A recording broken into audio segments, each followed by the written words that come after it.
Within the territory of the Thunder ancient country stood the sacred mountain known as Mount Lighting, the most dangerous place in the entire land of origin. The Thunder ancestor had personally established a terrifying formation around it, and 9 monarchs, either in their true bodies or avatars, resided there. One day, a mysterious figure in a black robe and golden mask appeared at the foot of the mountain. This person was Luo Feng in disguise. As he looked toward Mount Lighting, he sensed something extraordinary hidden deep within it, an origin Dao of Thunderbolt. Although the supreme rules of the land of origin only contained 9 origin Great Daos and the Thunderbolt Dao was not among them, Luo Feng knew that supreme beings could still conceal special origin Daos. Just as the primordial cosmos could contain the Great Dao of life, origin and sector beasts could embody the power of destruction. It was entirely possible for the Thunder ancestor to hide a Thunderbolt origin Dao inside the holy mountain. The moment Luo Feng stepped into the observational range of Mount Lighting's formation, the monarchs immediately noticed him. The appearance of the mysterious black-robed figure alarmed several of them. Soon, endless lightning gathered before him and formed into a white-robed elder surrounded by streams of thunder. This was Lei Fu monarch, one of the 3 monarchs belonging to the Thunderbolt lineage. Luo Feng could instantly sense the terrifying power contained within the elder's lightning. Every strand of thunder possessed strength comparable to powerful figures such as Emperor Gui Shu and Wuxia God Cain. Among all cultivators in the land of origin, the Thunderbolt lineage was acknowledged as the strongest in utilizing primordial bloodlines. Their secret techniques allowed them to draw out the power of their bloodlines more completely, maintain clearer consciousness, and achieve exceptional compatibility with secret treasures. Lei Fu monarch greeted Luo Feng politely and claimed to have long heard of the reputation of the mysterious man in black. At the same time, he quietly released his spiritual will to probe Luo Feng's strength. However, the instant his spiritual will touched Luo Feng's, he immediately withdrew it in shock. Luo Feng's spiritual will was vast and profound, far beyond the level of ordinary God Kings. Lei Fu openly admitted his surprise and praised Luo Feng's extraordinary spiritual power. In response, Luo Feng complimented the Thunderbolt lineage's powerful spiritual secret techniques and their unmatched ability to cultivate primordial bloodlines. Luo Feng then revealed the purpose of his visit. He said that he had obtained the precious exotic treasure known as the Thousand Dreams fruit and wished to exchange it for body materials from Ultimate Realm primordial bloodline creatures. He specifically wanted as much material as possible and preferred that it come from different creatures. Lei Fu was surprised because incomplete corpse materials could not be refined into a complete primordial bloodline. And even the ancestors found the refinement of ultimate primordial bloodlines extremely difficult. Nevertheless, Luo Feng insisted that he only needed a small amount of body material. He further stated that he had already contacted the Flame Wind ancient country and the 3 alien clans and was negotiating with all 5 major powers simultaneously. Whichever side offered the greatest amount of material would receive the Thousand Dreams fruit. Lei Fu monarch accepted the proposal and promised that the Thunder ancient country would discuss the matter internally. Luo Feng requested an answer within 3 days and handed him a command token to facilitate future communication. Afterward, Luo Feng's avatar silently vanished. Observing this, Lei Fu realized that the avatar had completely self-destructed and that even communication had to occur through a special token, demonstrating just how cautious the mysterious man in black truly was. His identity remained completely hidden. Back in Huyang City, Luo Feng reflected that although he had claimed to be negotiating with 5 different powers, he had actually only contacted 2, the Thunder ancient country and the Flame Wind ancient country. Emperor Zan was easy to locate because he possessed a clone technique and cared deeply about his reputation, causing many emperors to trust him with important matters. Having already sent out his offers, Luo Feng simply waited to see which side would provide the better terms. Meanwhile, inside a majestic hall within Mount Lighting, the 9 monarchs gathered to discuss the matter. Lei Xiao monarch explained that since the value of 1,000 Dreams fruit did not exceed 3 billion merit points, there was no need to disturb the Thunder ancestor, and the monarchs themselves could decide on the transaction. However, instead of discussing the treasure immediately, the monarchs became far more interested in the identity and strength of the mysterious black-robed figure. When Lei Fu confirmed that Luo Feng's spiritual will had indeed surpassed the God King level, many of the monarchs became unhappy. Such experts were extremely troublesome because they naturally countered cultivators who specialized in primordial bloodlines. Even powerful emperors and monarchs could suffer enormous reductions in combat effectiveness under the influence of such overwhelming spiritual will. The monarchs then speculated about why Luo Feng desired the corpse materials. Some guessed that he intended to feed a sector beast, while others believed he wished to use them for body cultivation or to study the materials and gain insights into the Great Dao. Some became worried that Luo Feng already possessed terrifying spiritual will and that if his physical body also became stronger, he would become an even greater threat in the future. Eventually, they returned to the main issue of pricing the Thousand Dreams fruit. The monarchs understood that the three alien clans usually transported only extremely valuable treasures from other source worlds, such as God-King grade secret treasures, refined primordial bloodlines, or complete corpses of ultimate primordial creatures. Therefore, they likely possessed very few incomplete corpse materials. The flame-wind ancient country, on the other hand, probably had many such fragments stored away, because they did not wish to contribute too much toward increasing Luo Feng's strength. The Thunder Monarchs decided to make only a modest offer. They agreed to provide materials equivalent to 3 portions of an ultimate realm primordial bloodline creature's body, selecting remains from different creatures. At the same time, the 12 emperors of the flame-wind ancient country were holding their own discussion. Di Jufeng argued that there was no reason to pay a high price because Luo Feng clearly needed these materials and therefore should not be given an overly generous offer. Di Kong agreed, noting that the ancestor did not value the Thousand Dreams fruit that highly. However, Di Yan strongly disagreed. He reminded everyone that all 4 of the great treasures were ultimately important to the ancestor and that every collective decision would eventually be reviewed.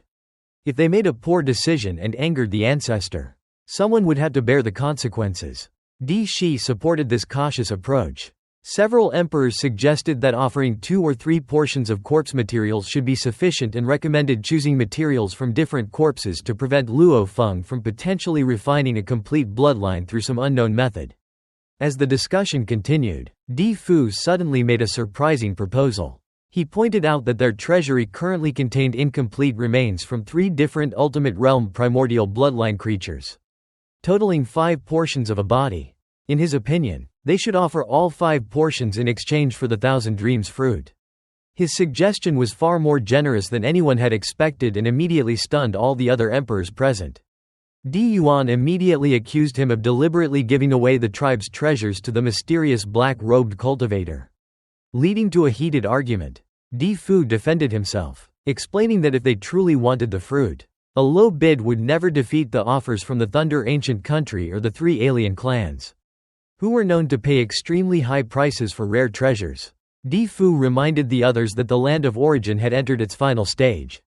Treasures like the Thousand Dreams fruit would become increasingly scarce, and once they left the Land of Origin, they might never have another opportunity to obtain such a treasure.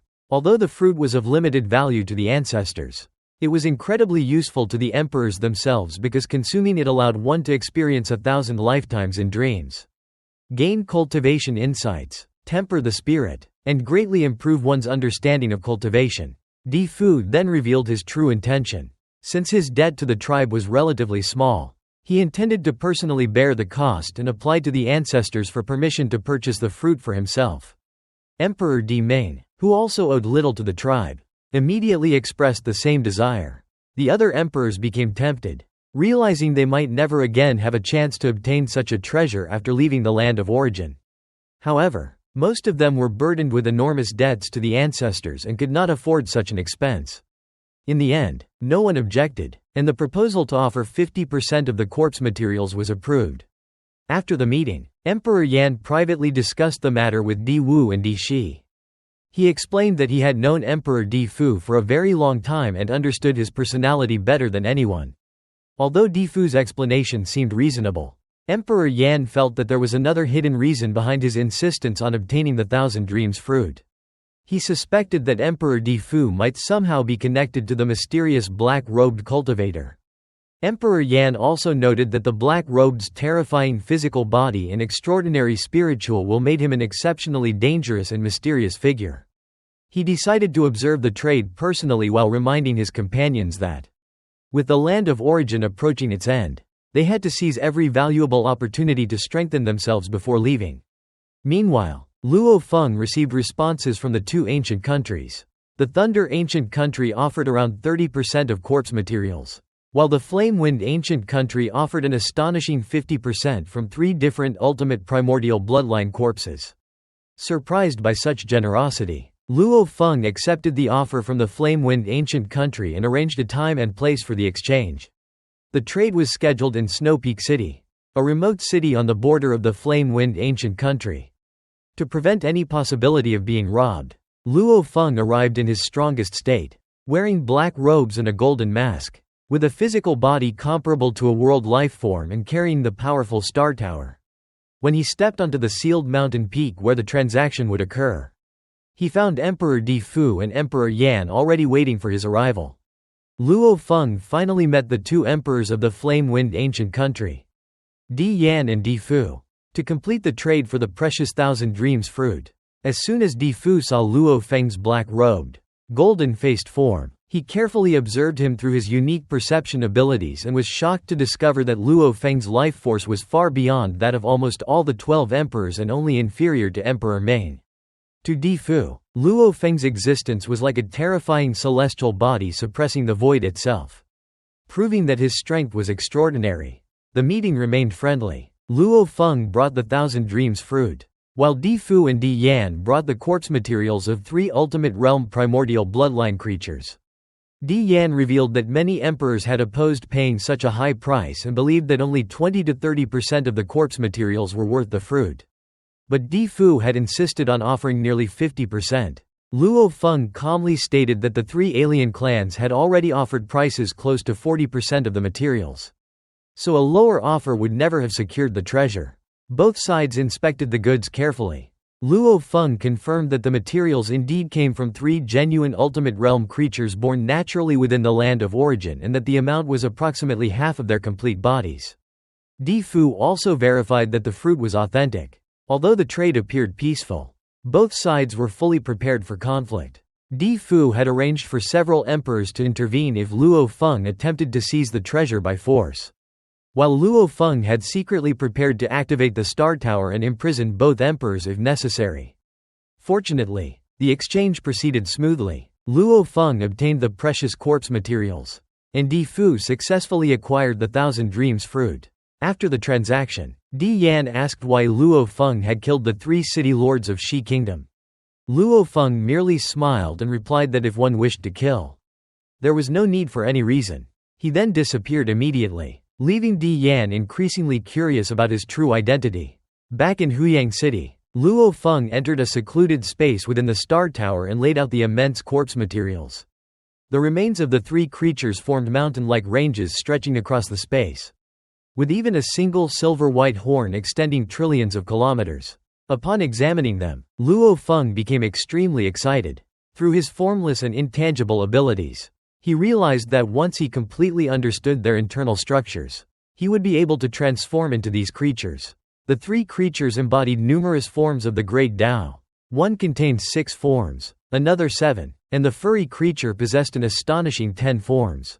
Altogether, the materials allowed Luo Feng to study 15 different forms. He discovered that these ultimate realm creatures were naturally more terrifying than ordinary ultimate realm life forms cultivated by practitioners because their bodies inherently contained multiple forms of the Great Dao. Studying actual physical specimens also made understanding these forms much easier than deriving them entirely through comprehension. Luo Feng then remembered the second purpose behind acquiring these materials: helping Morosa evolve. He separated about 1% of the corpse materials and summoned Morosa.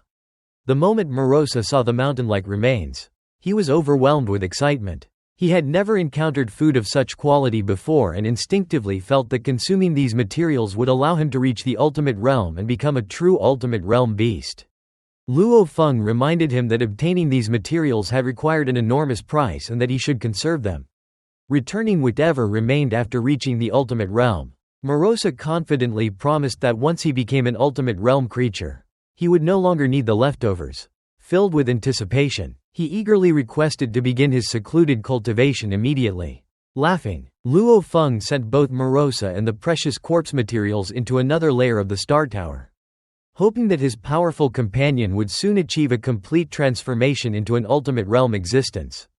After half a century of seclusion, Morosa was still undergoing his transformation. Luo Feng sensed that Morosa had already become stronger than both Emperor Gui Shu and Wuxia God King, and once the transformation was complete, he would likely reach the ultimate realm. In the current era, only Emperor Qing and the Lord of 10,000 Realms had attained a complete Great Dao through their own comprehension. Although emperors and monarchs could rely on treasures to match ultimate realm power, their techniques were still inferior to genuine ultimate realm experts. As a sector beast, Morosa could naturally reach this realm through his innate growth. Luo Feng believed that once Morosa became an ultimate realm expert, many of his plans could finally be carried out.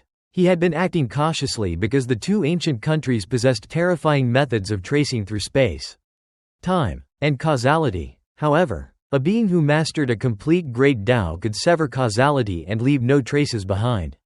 Luo Feng also understood that the mystery of spiritual attacks diminished at higher realms, as complete Great Dao experts and beyond God King existences possessed methods and treasures that could resist or weaken such attacks. Since his cultivation time was still short and he had only reached the second realm of Godly King, he decided to continue advancing steadily. His goals in the land of origin were to reach the ultimate realm and patiently comprehend high-level secret techniques from lower realms to build a stronger foundation. Luo Feng's second disciple, Xin Yu, then came to seek guidance. Xin Yu had already reached the pinnacle of primal chaos realm in just over 2 centuries and had cultivated the heaven-splitting and mixed heaven branches to their limits but could not comprehend a branch of the Great Dao. Luo Feng explained that even talented members of the ancient country's imperial clans often remained trapped at this bottleneck for life. The key to breaking through was not forcing enlightenment but accumulating enough understanding through secret techniques. He advised Xin Yu to stop pursuing the Great Dao branches directly and instead focus on comprehending emperor-level and Godly King secret techniques. The more secret techniques he mastered, the closer he would naturally come to comprehending the Great Dao. Luo Feng expected much more from his disciple than simply becoming an ordinary Godly King. Meanwhile, in the hidden Mother River world, the resistance force against the flame-wind ancient country discussed the mysterious black-robed, gold-faced powerhouse who had appeared in the dream domain. God King Zongfu was amazed by the man's terrifying physical body and beyond God King level spiritual will, which had even defeated the purple-robed woman. He could not understand why such an expert remained detached from the struggle for resources when nearly all peak experts competed fiercely for treasures as the land of origin approached its final era. He had hoped this mysterious expert would become an ally of the Mother River Force. But after the Dream Domain incident, the man completely disappeared. Unbeknownst to them, Luo Feng had only been a godly king for a few centuries and felt no urgency because the final era of the land of origin would still last for countless ages.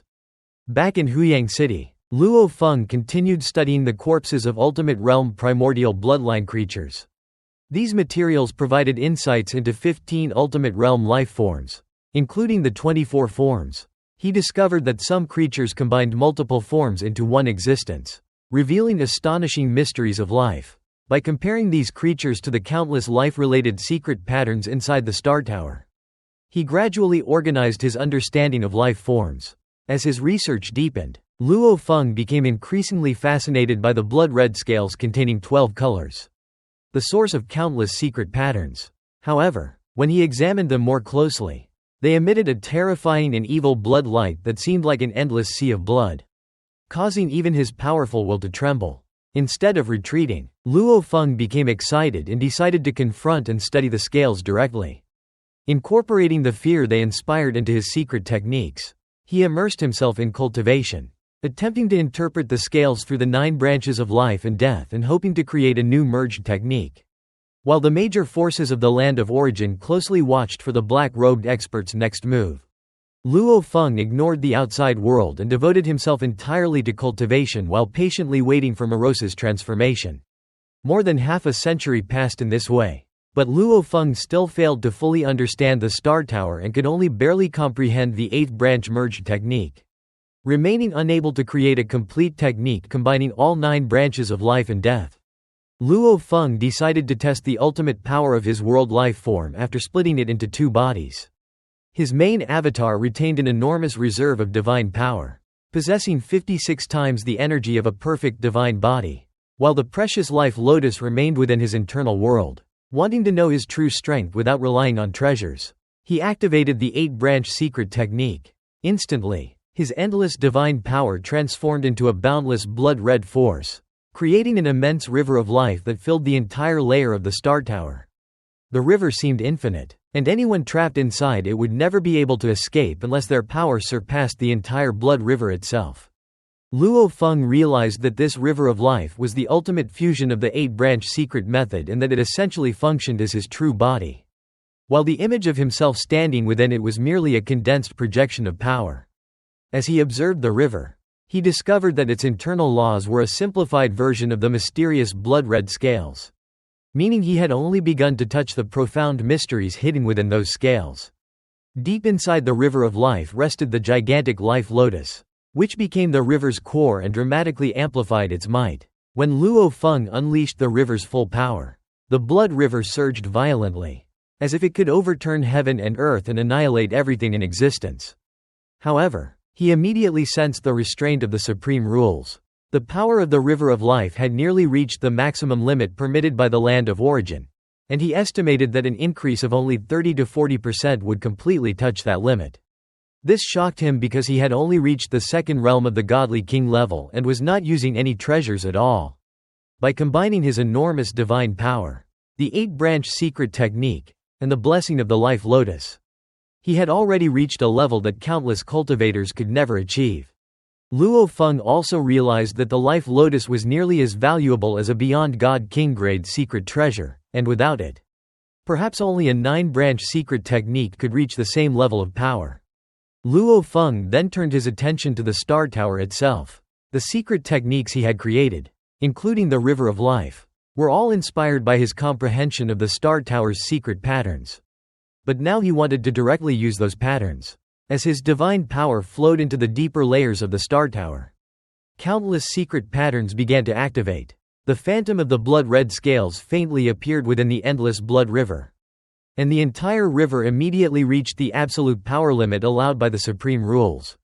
Yet the greatest change was not in raw power but in quality.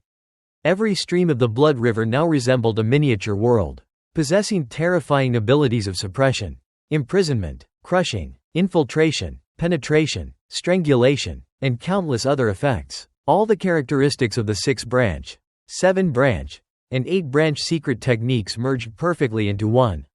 Although the Star Tower increased the river's power by only 30 to 40%, its actual combat effectiveness increased by nearly 10 times. Luo Feng felt that even a world life form with 10 times more energy than his own would be completely eroded and destroyed within a single breath inside this blood river. At that moment, he finally understood why the two ancestors could intimidate terrifying existences such as the Heavenly Wood National Boundary Beast and the Lord of 10,000 Realms. Even when power had reached its limit, the true difference lay in the mysteries of one's techniques. A superior understanding of the Dao could create a vast difference in actual strength. After creating the 8-branch secret technique, Luo Feng became even more focused on studying the corpses of the primordial bloodline creatures and using them to further deduce the secret patterns of the Star Tower. Then, one day, he suddenly sensed a major change. Morosa, whose aura had been steadily increasing for a long time, had finally completed his breakthrough. His aura stabilized at the level of emperors and monarchs, signifying that he had become a true pinnacle sector beast. However, Morosa explained that this was only the beginning. He still needed about 1 era to continuously absorb heaven and earth energy so that his destruction path body could mature to its strongest state, at which point his physical body would become even more terrifying. Luo Feng visited Morosa and immediately felt the endless aura of destruction surrounding him. The destructive energy was so intense that it seemed capable of erasing everything around it. Morosa excitedly explained that after reaching the pinnacle sector beast stage, he had naturally comprehended the complete path of destruction and had obtained a special destruction path body. Although it did not possess the extraordinary vitality of the Great Dao of life, it was unmatched in destructive power. More importantly, the supreme rules had naturally granted him 36 ultimate realm secret techniques, and these techniques could even be combined together. Morosa proudly declared that he now possessed enough strength to fight emperors and monarchs without relying on any treasures. Unlike those rulers who depended heavily on super-secret treasures to increase their power. Curious about Morosa's newfound strength, Luo Feng asked him to demonstrate his abilities. Morosa hesitated because he feared accidentally injuring his master. But Luo Feng reassured him that the current body was merely an avatar and could easily be replaced. Morosa then gently extended a finger and lightly tapped forward. Although the movement appeared simple, it actually leveraged the entire path of destruction under the supreme rules. Various destructive forces instantly engulfed Luo Feng's avatar. Any ordinary second realm godly king would have been obliterated by this attack. But Luo Feng merely suffered minor injuries that healed almost instantly. Morosa was shocked because he had already used a complete Dao in his attack. Yet his master had recovered immediately. Seeing Luo Feng unharmed, Morosa decided to unleash his true power. He split into 18 avatars, each standing in a different position and simultaneously executing a different ultimate realm secret technique. The combined might of these 18 techniques was far greater than merely 18 times stronger because their perfect synergy elevated the mysteries of destruction to a completely different level. The terrifying force converged into a single point and exploded inside Luo Feng's body. Instantly, his body was torn apart and covered with holes, and half of his body completely vanished. However, the immense vitality of the Great Dao of life allowed Luo Feng to regenerate from nothingness. And his body quickly returned to normal. Even so, he had lost 30% of his avatar's energy reserve, equivalent to 3 perfect divine body energy reserves. This greatly surprised Luo Feng because the power Morosa displayed was even stronger than that of the mysterious purple-robed woman he had previously encountered. Despite this impressive result, Morosa remained unsatisfied and declared that he wanted another battle after his destruction path body had fully matured. Luo Feng then asked whether his techniques could become even more profound in the future. Morosa shook his head and explained that the 36 ultimate realm secret techniques were already the most perfect abilities that the supreme rules could grant to a pinnacle sector beast. And there was little room for further improvement. Upon hearing this, Luo Feng decided that another comparison would be unnecessary. Although he had survived the attack, losing 3 perfect divine body energy reserves in a single exchange was still painful. The battle taught him an important lesson. When facing emperors and monarchs equipped with complete sets of super-secret treasures, it was far safer and more stable to use his strongest avatar rather than weaker incarnations. Luo Feng waited alone beneath a great tree inside his small universe, which had already grown to the same size as the original primordial universe and become the sacred land of the human race. After obtaining the Star Tower and with Morosa reaching the ultimate realm and achieving perfection in the Great Dao, Luo Feng no longer feared direct confrontations, even if the ancestors of the 2 ancient countries personally came after him. However, he knew that the land of origin was filled with schemes, causality, and hidden dangers, since he was not particularly skilled in dealing with conspiracies and fate. He had to be extremely cautious before allowing the human race's strongholds to migrate through the samsara channel.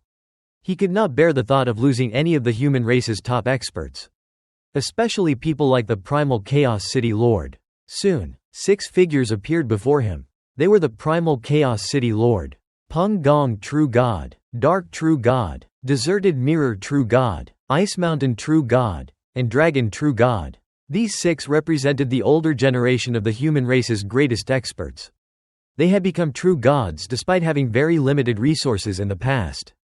And now, with the support of Luo Feng and the primordial ancestor, they all had confidence in advancing to the void space true god realm. The primal Chaos City Lord happily explained that after hearing Luo Feng's news about transcending reincarnation, he had gathered these 5 old companions because all of them believed they could make the breakthrough. Dark True God pointed out that there were over 100 human race true gods and many more were also confident in advancing now that cultivation inheritances had become plentiful. However, the primal Chaos City Lord remained cautious, believing that entering an unfamiliar world all at once was too risky. Luo Feng agreed and decided that even among the 6, they should split into 2 groups. The first group would consist of the primal Chaos City Lord, Peng Gong, and Dark True God, while Deserted Mirror, Ice Mountain, and Dragon True God would wait and follow later. The three selected first were naturally the strongest figures of the human race after Luo Feng and the primordial ancestor. The others accepted the arrangement without complaint because they completely trusted Luo Feng after countless years of companionship. Following Luo Feng's instructions, the first three quickly began their breakthroughs. Their small universes started to expand, creating a spectacular scene that caused the other races of the primordial universe to become extremely envious. However, no race dared to resist the human race anymore. The existence of Luo Feng's galaxy universe, which was as large as the entire primordial universe itself, had completely crushed any thoughts of opposition. After successfully becoming void space true gods, the primal chaos city lord, Peng Gong, and dark true god boarded the same flying boat Secret Treasure and quietly entered the Samsara channel. Meanwhile, in the land of origin, Luo Feng patiently waited in Huyang City. The moment the three arrived, he sensed them through the deep causal connections between them. Since their cultivation realms were far below his own, they had no ability to hide from his causal perception. Instantly, Luo Feng crossed half of the enormous land of origin and appeared near the place where they had arrived. Instead of immediately revealing himself, Luo Feng concealed his presence and watched from afar, wanting them to experience the new world for themselves. The three newcomers were instantly amazed.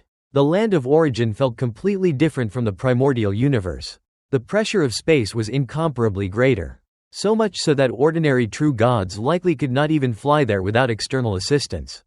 The laws of the universe were also much clearer and easier to comprehend, making cultivation far more favorable. Dark True God compared the flow of time between his avatar in the primordial universe and his current body in the land of origin and was stunned to discover that while only 1 unit of time passed in the land of origin, 10.081 units of time passed back home. Peng Gong casually crushed a stone and immediately realized that even a simple rock from this world possessed extraordinary properties and could be used to forge powerful treasures in the primordial universe. The three became increasingly excited and curious as they explored their surroundings. Only after they had experienced enough did Luo Feng appear. The trio was overjoyed and also shocked. They could not understand how Luo Feng had found them so quickly in such an endless world. Luo Feng smiled and explained that this place was called the Land of Origin. He also sent streams of information directly into their minds, containing detailed knowledge about this world, before informing them that the primordial ancestor was waiting in Huyang City. A short time later, the three arrived above Huyang City and were completely stunned by the sight before them. The city was unimaginably enormous and filled with countless powerful auras. Since becoming the headquarters of the Blade River sect and controlling 155 primal chaos prefectures, Huyang City had expanded to many times its original size. The primordial ancestor personally greeted them and introduced the city. He explained that Huyang City was home to tens of trillions of true gods, over 1 billion void space true gods, more than 10,000 eternal true gods, several primal chaos realm experts, and even godly kings such as Luo Feng and Morosa. The three were dumbfounded. They had just become void space true gods and had felt extremely proud of their accomplishments, only to discover that beings of their level numbered in the billions within this single city. Luo Feng explained that creatures born in the land of origin naturally possessed much greater potential and generally became true gods as long as they matured normally. Compared to this world, producing a true god in the primordial universe was extraordinarily difficult. Luo Feng and the primordial ancestor personally took the three around the city, allowing them to witness its prosperity. They saw countless cultivation systems, innumerable treasures, and endless opportunities that completely surpassed everything they had known. The primordial ancestor then explained the hierarchy of the Blade River sect. There were ordinary disciples, core disciples, Luo Feng's registered disciples, and his direct disciples. Since the three newcomers were all close elders and companions of Luo Feng, it would be inappropriate for him to take them as his own disciples. Therefore, they would instead become nominal disciples of the primordial ancestor. The three immediately agreed. The primordial ancestor further announced that their cultivation resources would be among the highest in the entire sect, even better than those given to Luo Feng's direct disciples. Every human race expert who successfully reached the land of origin through reincarnation would be treated with the highest importance. However, he also imposed one strict condition: before reaching the eternal true God realm, They were absolutely forbidden from leaving Huyang City. Having already witnessed the immense strength gathered inside the city, they understood how dangerous the outside world must be and readily accepted the restriction. The Blade River sect then specially prepared 3 cave mansions for them beside the primordial ancestors' residence. And he personally took responsibility for guiding their cultivation. Later, the 3 gathered together and carefully studied the information Luo Feng had provided. As they learned more about the land of origin, they became increasingly shocked. They discovered the existence of countless nations, hidden forces, primal chaos realm experts, and godly kings. They learned that godly kings were divided into 3 realms: the first realm, second realm, and ultimate realm. They also discovered that the 2 ancient countries possessed 13 emperors, 9 monarchs, and 2 supreme ancestors. Most astonishing of all was Luo Feng's current position. Despite arriving in the land of origin relatively recently, he had already reached the peak of the second realm of godly king, placing him only slightly below the emperors and monarchs themselves. After fully understanding this information, the 3 finally realized just how vast and terrifying the land of origin truly was. At the same time, they also understood that thanks to Luo Feng's rise and the existence of the Blade River sect, the human race now possessed a powerful foothold in this boundless and dangerous world.